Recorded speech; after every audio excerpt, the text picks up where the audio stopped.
Oi, coisa linda! Seja muito bem-vinda a mais um episódio do melhor podcast sobre maternidade, podcast Maternidade Real. Sou Luana Machado, sou psicóloga clínica, sou mãe de Benzinho, de Benjamin, que hoje, nesse dia gravando esse episódio, ele está com 2 anos e 10 meses. E desde o meu puerpério, eu comecei esse projeto de gravar relatos da minha experiência materna. E eu tenho alcançado o coração de muitas outras mulheres que são mães, que também se identificam aqui com os meus relatos, com as minhas experiências. Se você chegou aqui por agora, seja muito bem-vinda. Se você já é aí uma ouvinte raiz, que está aqui há muito tempo, obrigada por continuar me ouvindo e me acompanhando. E eu quero te pedir carinhosamente, tanto se você é uma nova ouvinte, ou se você já é uma antiga ouvinte, ou se você já é um ouvinte que está aqui há muito tempo, que você possa agora fazer um print desse episódio, colocar lá no seu stories do Instagram, escrever: Estou escutando o podcast da psicóloga Luana Machado, podcast Maternidade Real. Assim você me ajuda na divulgação do meu trabalho e ajuda também outras mulheres que são mães que precisam escutar esses relatos que estão aqui. E hoje eu queria falar um pouquinho da experiência de como é lidar com essa questão de Benjamin para casa do pai a cada 15 dias. Eu já escutei algumas pessoas me perguntarem: Luana, como é isso? Fale um pouquinho sobre isso. Tem uma das alunas também do curso Florescer, que ela está no grupo, e esses dias ela colocou que se separou do marido e que já estava sofrendo com a possibilidade de dividirem a guarda da bebê, como é que seria isso de imaginar dormir longe da filha, que não conseguia imaginar isso. Eu vou falar um pouco também sobre a minha experiência com relação a isso, mas hoje eu quero focar muito na questão comportamental de Benjamin, que eu percebo que muda muito. Então, quem já me escutou aqui em outros episódios vai lembrar que eu expliquei que o processo de Benjamin ficar na casa do pai foi processual. No início, o Benjamin amamentava, então eu ia, passava o dia lá e às vezes voltava no final do dia. Teve épocas também que o pai pegava, passava só um sábado e voltava no final do dia. Ele começou a dormir lá, já tinha 1 ano e meio, perto dos 2 anos. E aí ele começou a cada 15 dias, ele dorme na casa do pai. Então é assim que funciona. Ele fica comigo, eu sou a responsável legal, digamos assim. Ele fica comigo e cada 15 dias ele vai para casa do pai ou na sexta à noite ou no sábado de manhã e volta. E como é que você lida com isso, Lu? No início era bem difícil, por mais que venha a ser meio louco dizer assim, ai, eu quero tanto dormir, eu quero tanto descansar, eu quero tanto ter um tempo para mim, mas no início eu não conseguia aproveitar esse tempo. No início eu sofria, eu lembro a primeira vez que ele dormiu lá. Lembro exatamente que deu 3 horas da manhã e eu ainda estava acordada. E eu falava comigo: pare de ser louca, vai dormir, você tá cansada. Mas ao mesmo tempo, meu filho, eu quero meu filho. E eu lembro de um dia, 3 horas da manhã, mandei mensagem pro pai: por favor, me manda uma foto dele dormindo. Se eu ver que ele tá dormindo tranquilo, eu vou conseguir dormir. Então foi um processo de adaptação. Eu fui adaptando aos poucos a lidar com isso. Aos poucos eu fui me acostumando, entendendo que também era importante para ele, que era importante para mim, e deixou de ser sofrido. E hoje eu tenho saudade. É engraçado quando o Benjamin vai para casa do pai. Eu já tenho milhares de planos para fazer sozinha. Toda vez que ele vai, eu faço uma lista de coisas. E eu fui aprendendo também, tá, a lidar com isso, porque a gente também quer fazer 50 mil coisas, quer aproveitar que tá sem a criança. E eu fui entendendo que, calma, Luana, também tem que incluir descanso nisso. Mas, sem dúvidas, aquela questão da produtividade, de conseguir trabalhar, estudar, até cuidar da casa, sem ser interrompida, são coisas que eu faço. E hoje é leve. Eu, de fato, às vezes planejo e não vou negar. Tem dias que eu falo: meu Deus, chega logo o final de semana que ele vai para casa do pai. Porque eu também quero, às vezes, dormir, fazer alguma coisa sem ser interrompida. Principalmente na TPM, que eu fico assim: ai meu Deus, vai logo. E eu estou falando isso aqui porque, socialmente falando, né, é como se a mãe fosse julgada, você não ama seu filho, você é uma péssima mãe, por pensar que você gostaria que ele estivesse com o pai. Mas sim, em alguns momentos eu penso, eu quero, eu desejo, e hoje eu lido com isso com muito mais leveza, consigo aproveitar. Mas eu quero falar de uma parte que é desafiadora. Esses dias, por favor, Deus, continua assim. Ultimamente, tá mais tranquilo, mas já teve fases de bem chorar horrores porque não quer largar o pai, e eu me sentia rejeitada, eu me sentia péssima. Meu Deus, ele não quer vir pra mim. Mas eu tive que começar a entender, dentro da perspectiva de uma criança, como é, né, estar lá. Primeiro que ele ama o pai cuida super bem dele, mas é final de semana. Então, ele sempre estar com o pai sábado e domingo. E como é sábado e domingo? Até na minha casa mesmo, até com ele lá. Sábado e domingo tem uma flexibilidade muito maior na rotina. Então, às vezes, ele assiste um pouco mais de tela, às vezes, ele não toma banho naquele horário pré-determinado. Às vezes, eu escovo o dente dele um pouco depois do horário. Então, sábado e domingo tem uma super flexibilidade na rotina. Então, isso é muito difícil. Isso tem sido o maior desafio. Benjamin volta da casa do pai, eu tenho uma sensação de que eu estou enxugando gelo. Exemplo, eu estou super construindo aquela rotina de. Eu fiz um quadro de recompensa agora com ele. Então, ele toma banho, ele ganha uma estrelinha. Ele vai para a escola sem chorar, ele ganha uma estrelinha. Ele escova o dente, ele ganha estrelinha. E aí eu faço aquele comportamento, e aí quando eu sinto que tá engajado, ele vai pra casa do pai. E aí quando volta, esquece estrelinha. Volta muitas vezes, né? Irritado, mais resistente, com um comportamento mais desafiador. É difícil. E aí eu tive que começar a tentar entender o que se passa na cabecinha de uma criança. Eu digo, nossa, vamos lá. Vamos tentar pensar como bem. É difícil.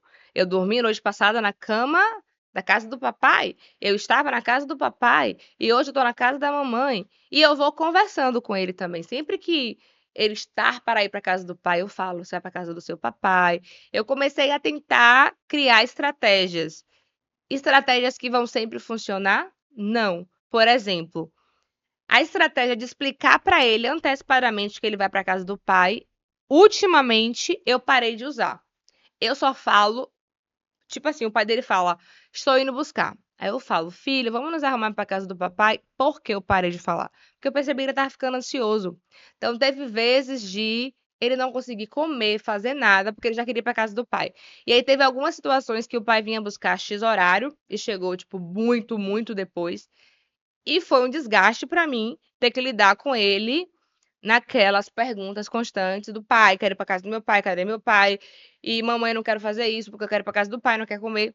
Opa, ultimamente eu tirei a parte de conversar super antecipadamente e agora eu converso assim, o pai dele tá chegando e aí eu falo pra ele.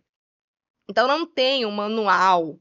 Luana, como é lidar com filhos, é, sendo que o pai e a mãe não vivem na mesma casa? Como é que é lidar com pais separados e educar uma criança? Não tem uma bula, uma receita pronta. Claro que tem algumas estratégias que a gente pode usar para poder aí lidar de uma forma melhor e causar o menor dano possível, mas não tem uma receita pronta e perfeita que vai caber exatamente na sua realidade. É algo de fato que a gente vai testando, aperfeiçoando ali, fazendo aqui. Eu tento conversar com o pai de, olha, por favor, tenta fazer algumas coisas do que eu faço aqui. Não deixa Benjamin muito na tela. Não dá muito doce. Mas isso acontece? Não sei. Se eu for usar a referência de Benjamin, eu vou dizer que acontece tudo o contrário. Porque ele chega lá em casa, às vezes, com a mochila cheia de doce. Ele já chega falando que quer assistir desenho, que na casa do papai ele assiste desenho. Então, assim, é um desafio lidar com isso. O sonho que eu gostaria que seguisse exatamente as mesmas orientações, que tivéssemos o mesmo alinhamento. Mas olha só, às vezes, morando na mesma casa, não tem alinhamento. Imagina em casas separadas e pais separados. Então, se você também é uma mãe que lida com essa realidade de criar os filhos com pais separados, eu queria que você colocasse aqui também já nos comentários, né? Qual é o maior desafio?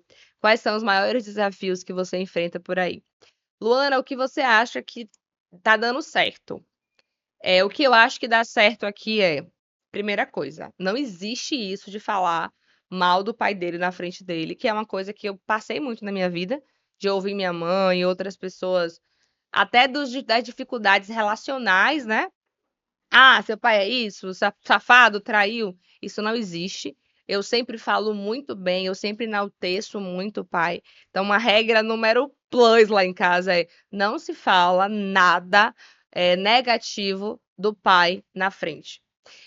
Eu falo do pai e da família paterna na nossa rotina. Então, por exemplo, Benjamin está na fase agora de identificar as letras e os nomes, né? Então, B de Benjamin, L de Luana, J de papai Jonas, que é o nome do pai dele. Então eu incluo isso na rotina.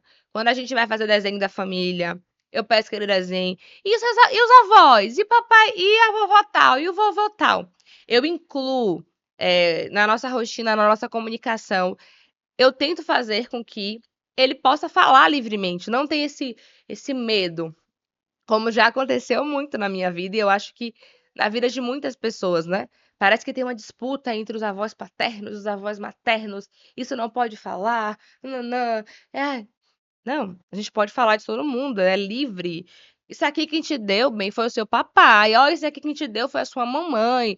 Existe isso com muita tranquilidade. Então, são algumas dessas estratégias que eu tenho usado que eu percebo que está funcionando por aqui. De tentar. E aí eu falo dos adultos, né? De eu tentar ter essa conversa com o pai, de tentar explicar a rotina, de tentar ter esse alinhamento, de tentar ter essa questão mais fluida. E a gente tem que entender que vamos sempre precisar adaptar à realidade.